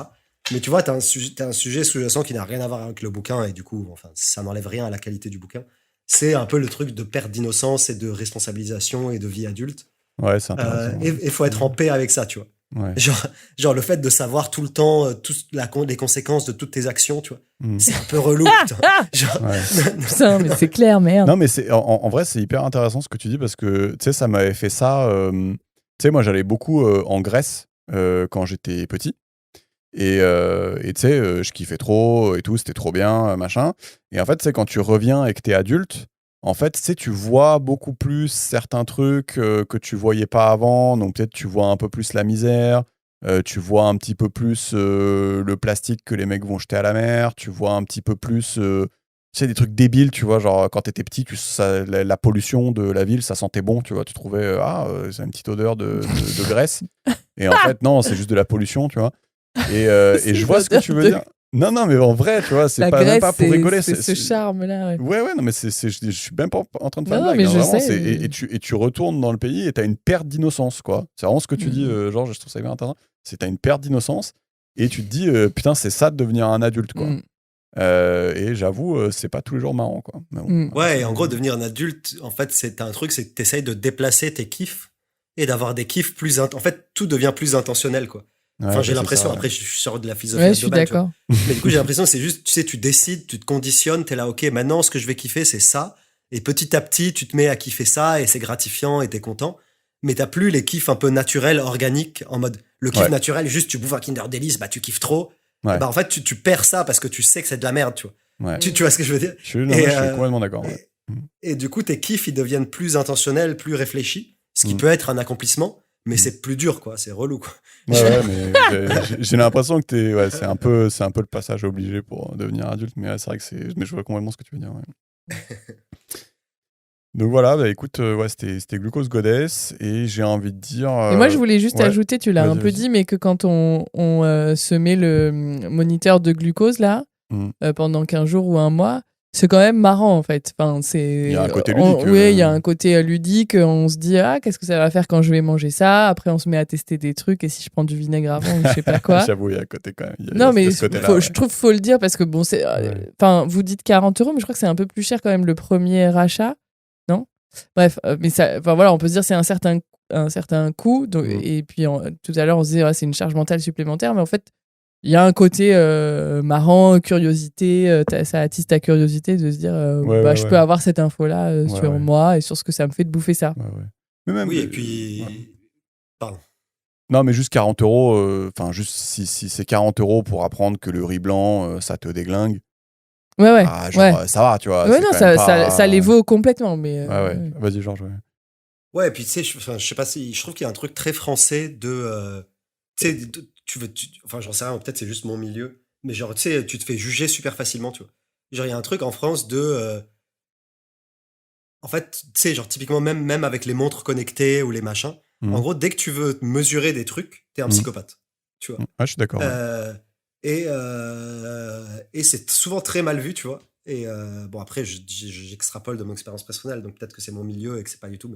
Mais en tout cas, j'ai pas vu ça au Liban, par exemple, ou dans d'autres pays, aux États-Unis. En gros, en France, genre, il y a un peu une méfiance organique à l'égard de la technologie, qui peut être bien parfois, parce que du coup, on se méfie des réseaux sociaux et c'est bien parce que les réseaux sociaux, c'est de la merde. Mais qui peut être parfois juste contre-productive et stérile. Et du coup, genre, par exemple, je pense, moi, je l'ai pas fait encore de tester le truc de glucose. Mais tu vois, si tu te balades en t-shirt et qu'on voit ton truc de glucose, bah, moi, j'ai la moitié de mes potes qui vont me dire, qu'est-ce que tu fais? Et qui vont se foutre de ma gueule, tu vois. c'est clair, c'est clair.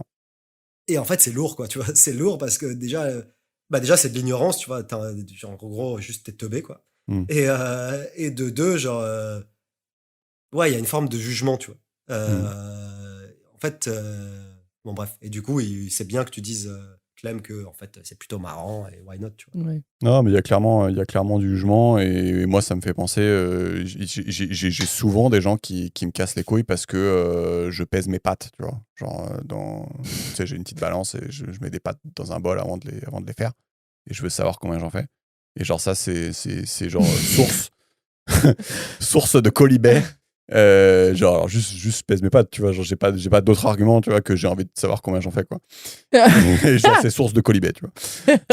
Donc c'est exactement ce que tu dis, voilà, bon, et puis si vous voulez moins vous faire juger, le patch, mettez-le en hiver, hein, on est plus souvent en manche longue et tout.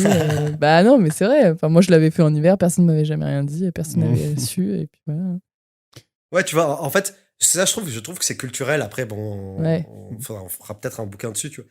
Mais tu vois, genre en France, c'est pas une curiosité, souvent, en tout cas, enfin, il y a une proportion pas négligeable, où c'est pas une curiosité bienveillante, tu vois. C'est pas en mode, c'est quoi ça? Mais ça te sert à quoi? Mais c'est intéressant, comment t'as découvert ça, tu vois. C'est en mode direct, c'est quoi? Mais pourquoi t'en as besoin? Tu l'as payé combien? Tu fais ça? Tu vois, genre, et ça, c'est très culturel, tu vois. En fait, c'est marrant. En France, je trouve que la tolérance à l'indifférence, à la différence, pardon, est plus faible que dans d'autres pays. Et la curiosité pour la nouveauté n'est pas bienveillante. C'est genre, je vais pas être curieux pour vraiment m'intéresser, je vais être curieux pour essayer de te juger derrière. Tu vois. C'est hyper intéressant ce que tu dis. Je pense que c'est un truc que j'ai déjà remarqué et ressenti en rencontrant des gens justement d'autres pays. Mais j'avais jamais mis le doigt vraiment sur ce que c'était. Donc je trouve que c'est intéressant, ouais. Faut qu'on fasse un truc là-dessus. Mais c'est ouf parce que je me retrouve exactement dans ce que tu dis. Genre, c'est vraiment une curiosité qui est pas bienveillante. Et ouais, on en parlera en off parce que je vais balancer des noms. Mais ouais, je me retrouve vraiment dans le truc, quoi. Et donc voilà, non, trop cool. Et je sais pas, vous vouliez dire autre chose ou... Non, c'est bon. Ouais. Donc voilà, j'ai envie de dire, c'est rare qu'à la fin d'un livre de nutrition, tu puisses dire, ne croyez pas sur parole et allez juste en pharmacie et faites votre life. Sauf que là, on peut le dire, voilà, c'est cool. Et donc c'est cool. Voilà. Donc, Glucose Goddess, ça s'arrête là ? Yes. Allez. Et puis je vais lancer des noms.